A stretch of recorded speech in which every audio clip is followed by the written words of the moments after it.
Hi everyone! Sa video po natin ngayon, ituturo ko sa inyo kung paano mag-withdraw or sell ng investment sa Gcash Ginvest. I-share ko din po kung ilang days ang inabot bago ma-transfer sa Gcash wallet ko yung funds. So sa pag-sell po ng investment product sa Ginvest, mapupunta siya sa Gcash wallet natin. Watch po till the end of the video para sa complete information. Shoutout nga pala to Blacksheep864 for suggesting this content. Few days ago ko pa sinel ang 4 sa 7 investment ko sa Ginvest since kailangan ko ng budget from my house renovation. Buti nga po nirecord ko yung transaction. Before pa tayo mag-proceed, sagutin muna natin ang ilan sa mga katanungan. First, meron bang charge sa pag-sell sa Ginvest? Ang sagot po ay wala. Walang charge sa mismong buy or sell transactions. Pero meron silang tinatawag na annual management fee na automatic pong nag-a-apply sa daily NAV po and market value of our investments. Pero against actual sell transaction, wala pang bayad.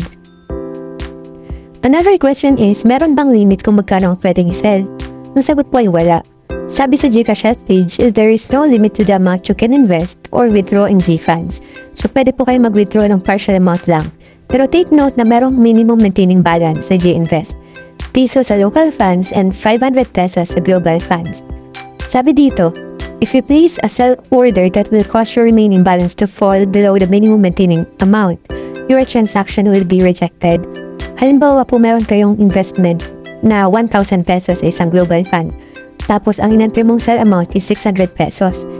Mari-reject po yung transaction kasi 400 pesos na lang ang matitira, meron pong 500 pesos na minimum maintaining balance. Okay po?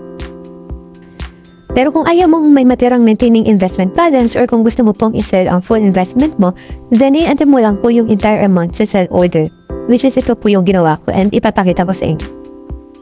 So start na tayo sa actual process. From your Gcash app home screen, tap on Ginvest, tapos go to GFUNDS, select nyo po yung My Investments. You will see the list of your investments here. Tap on the investment product that you want to sell. Tap on Sell sa baba. Kung gusto nyong i-sell ang full amount, i-turn on nyo lang po itong Sell Entire Investment. Automatic na pong mapapopulate ang full amount dito. Select Next. Then review the details. Kung okay na sa tingin nyo, agree to the sell order terms. Dito sa baba, tap Confirm. Bibigyan ka ng confirmation ng iyong sell order. So when you go back to the home screen, makikita mo siya sa pending orders mo. Try pa po tayo ng isa, same steps lang.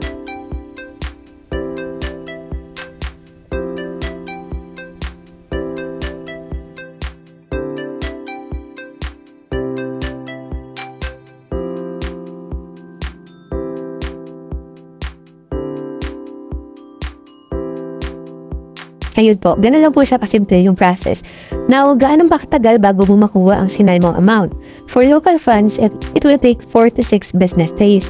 Sa actual experience ko po, October 25 ko tinis yung sell order. Tapos na-receive ko siya sa Gcash wallet ko ng October 31. This is for the 3 local funds, no? Sa global fund naman, sinal ko din siya ng October 25 and na-receive ko ng November 6. Iba-iba po ang processing time for each fund, kaya po kakailanganin mo yung pera ng certain date, kaya suggest po na i-transact nyo na siya ng mas maaga, especially for global funds.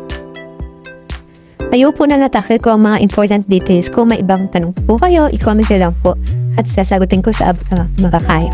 Salamat po sa panonood and see you on the next one.